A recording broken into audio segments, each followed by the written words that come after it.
आइए बच्चों, ये आपकी रे ऑप्टिक्स की DPP 1 है। इसका सॉल्यूशन देखते हैं।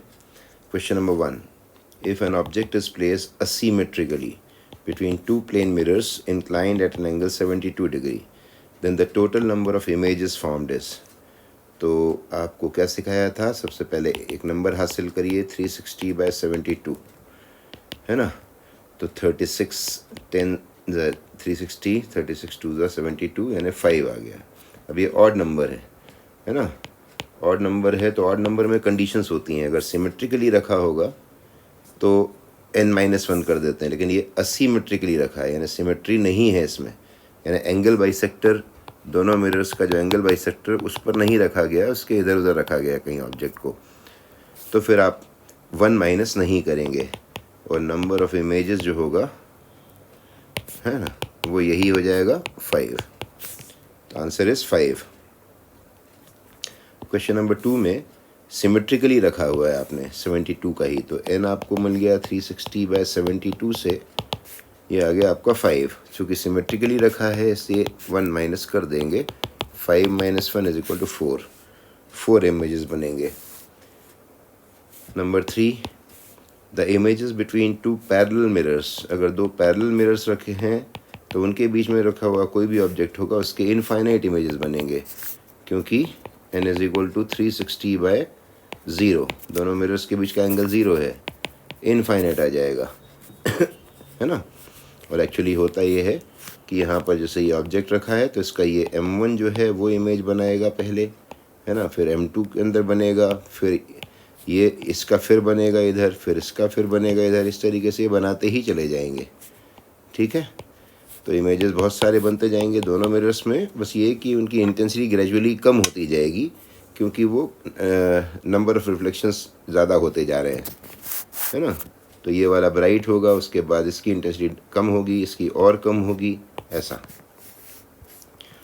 Question number 4, a light bulb is placed between two plane mirrors inclined at an angle 60 degree. The number of images will be 60 degree का एंगल है, तो n हो गया आपका 360/60 यानी 6। ये इवन नंबर है, इवन नंबर अगर है तो आपको 1- करना ही है।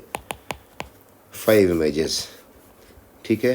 क्वेश्चन नंबर 5, आपका एक मिरर,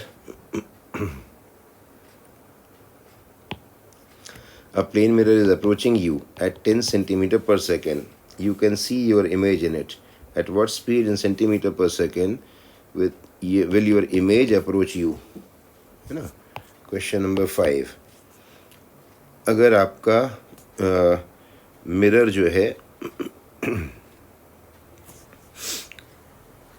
जो है जिससे मान लीजिए यहाँ पर रखा हुआ है ना, और ये आपका ऑब्जेक्ट है कोई, ठीक है, ये मान लीजिए नंबर स्केल है, ये 0 है ना, ये आपका 1 है, ये 2 है, ये 3 है, ये 4 है ना।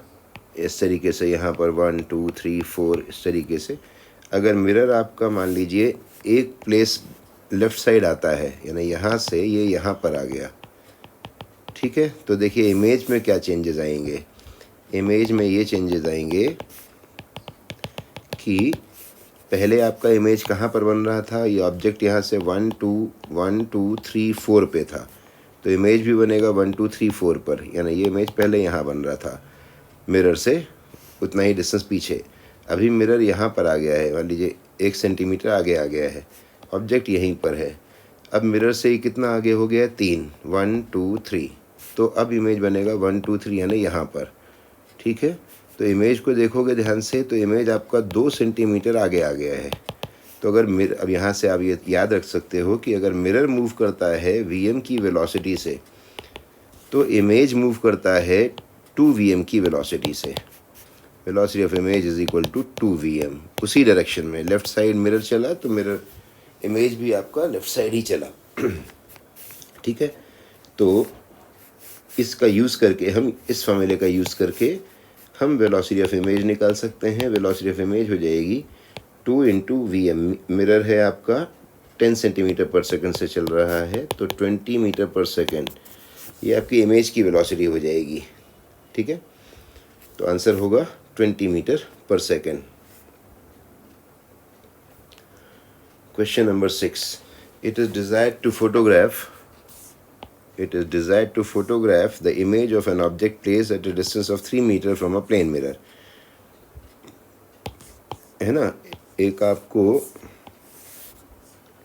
मिरर दिया हुआ है, उस मिरर में एक ऑब्जेक्ट जो कि 3 सेंटीमीटर पे रखा हुआ है, 3 मीटर पे इस ऑब्जेक्ट का इमेज का फोटोग्राफ लेना है। तो पहले आप इमेज बना लीजिए। इमेज आपका बन जाएगा 3 मीटर पीछे। अब आपने जो कैमरा रखा हुआ है वो 4.5 मीटर फ्रॉम मिरर है, यानी यहाँ पर कैमरा रखा हुआ है। कहाँ? 4.5 मीटर फ्रॉम मिरर। और इससे आपको इमेज लेना है, इस पिक्चर लेनी है इस इमेज की।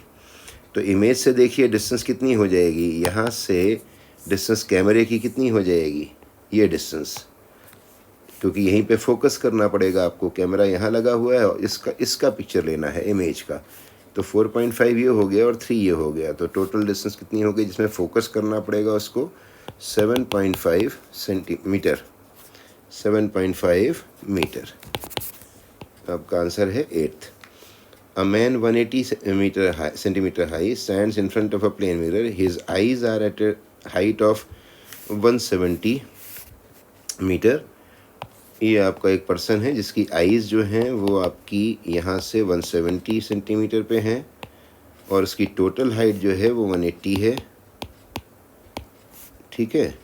अब आपको मिनिमम लेंथ ऑफ मिरर और height above the ground, lower edge of the mirror should be placed. तो जो मिरर आपको यूज़ करना है मिनिमम लेंथ का, आपको ये याद होगा, एल मिनिमम जो होती है वो बंदे की हाइट का आधा होती है, यानी ये तो हो गई 90 सेंटीमीटर। और मिरर का जो लोअर एज है, यानी ये उसकी आईज़ तक की जो डिस्टेंस है उसके आधे पे होना चाहिए, यानी ये हो जाएगा, ये हाइट हो जाएगी आपकी 170/2, 170/2 यानी 85 सेंटीमीटर। तो 90 सेंटीमीटर का मिरर लगेगा और मिरर का जो लोअर एज है वो ग्राउंड से 85 सेंटीमीटर ऊपर रखना होगा। Question number 8. Using a pencil torch, a beam sent from O after striking a plane mirror normally makes a spot at point O of the screen. यहाँ से एक लाइट भेजी जा रही है मिरर से टकराने के बाद, ये इसी रास्ते पर वापस आकर यहीं पर आपका स्पॉट बनाती है ना। If mirror is rotated at a constant angular velocity omega, mirror को आपने इस तरीके से ओमेगा की कांस्टेंट एंगुलर स्पीड से रोटेट किया, तो as shown, then the linear speed of the spot on the screen at an instant when the mirror has turned through an angle 30 degree. तो यहाँ ये होगा कि मिरर अगर आपका थीटा का एंगल टर्न करता है तो आपको मालूम है कि रिफ्लेक्टेड रे आपकी यहाँ पहुँच जाएगी, यानी 2 थीटा से टर्न हो जाएगी। तो यहाँ से ये डिस्टेंस अगर मैं y ले लूँ और ये d है, तो tan 2 theta will be equal to y/d, tan 2 theta will be equal to y/d। ठीक है। तो यहाँ से y आ जाएगा, y is equal to d tan 2 theta. ठीक है। आपको ये जो y है इसका ही वेलोसिटी चाहिए, तो वेलोसिटी हो जाएगा इस पॉइंट का dy/dt, क्योंकि इस पॉइंट की पोजीशन है y, इसी का रेट ऑफ चेंज जो है वो इसकी वेलोसिटी हो जाएगा। dy/dt is equal to d tan theta का डिफरेंशियल हो जाएगा 6² 2 थीटा और चेन रूल लगेगा, तो d dt ऑफ 2 थीटा, ये 2 बाहर ले लीजिए, 2d और d omega by D T, D theta by D T omega हो जाएगा 6² 2 थीटा, 6² 2 थीटा। ठीक है। नाउ 2, अब इसमें वैल्यूज़ प्लेस कर दीजिए, ये v का रिजल्ट आ गया, 2d ओमेगा और 6² थीटा की जगह 30 रख दीजिए, क्योंकि उस इंस्टेंट पर हमें काम करना है जिस समय एंगल मिरर ने कितना एंगल बनाया था, 30, तो 30 to the 60 हो जाएगा ये। ठीक है। 2d ओमेगा 6² 60 यानी cos 60 का रेसिप्रोकल ले लो और उसका स्क्वायर कर दो, तो cos 60 होता है 1/2, इसलिए 660 हो जाएगा 2 और उसका square, this is 8d omega. ये आपका आंसर हो गया। Question number 9. Two plane mirrors A and B are aligned parallel to each other as shown. है ना. A ray of light is incident at an angle 30 degree. एक ray of light जो है वो यहाँ से 30 डिग्री पर आई है ए. ठीक है. Maximum number of reflections the ray undergoes before emerges out. तो ये एक्चुअली ऐसे आकर ऐसे जाकर ऐसे रिफ्लेक्ट होती जाएगी और रिफ्लेक्ट होने के बाद ये बाहर निकलेगी. तो आप ये देख लीजिए कि एक रिफ्लेक्शन में क्या हो, कितनी डिस्टेंस ये आगे चली जाती है. तो ये डिस्टेंस अगर मैं x मान लूँ, x, तो अच्छा एंगल ऑफ रिफ्लेक्शन इंसिडेंस 30 है तो एंगल ऑफ रिफ्लेक्शन भी 30 होगा. तो tan 30 यानी इस एंगल का मैं जब लूँगा tan 30 is equal to perpendicular, यानी ये मतलब ये x, और बेस का मतलब हो जाएगा ये, है ना, ये मतलब 0.2 मीटर. तो x is equal to 0.2 tan 30 यानी √3. इतना मीटर ये हॉरिजॉन्टल में चलेगी, है ना, हॉरिजॉन्टल डिस्टेंस इतनी चलेगी. अब ये टोटल आपकी इतनी है ना, लेंथ आपकी 2√3. तो अगर एक रिफ्लेक्शन अभी हुआ है, ये एक रिफ्लेक्शन हुआ यहाँ पर, फर्स्ट रिफ्लेक्शन, तो फर्स्ट के बाद वो इतना डिस्टेंस चल रही. तो मान लिया n रिफ्लेक्शन होते हैं, तो n के बाद को टोटल कितना चलेगी वो, ये x, फिर ये x, फिर ये x, ये वाला x, ये x होता जाएगा. तो अल्टीमेटली मान लिया n रिफ्लेक्शन, तो nx should be equal to 2√3, है ना. तो n x की जगह पर 0.2/√3 should be equal to 2√3. n should be equal to 6/0.2, that is 2 × 30, है ना. तो how many maximum number of reflections the ray undergoes before emerges out.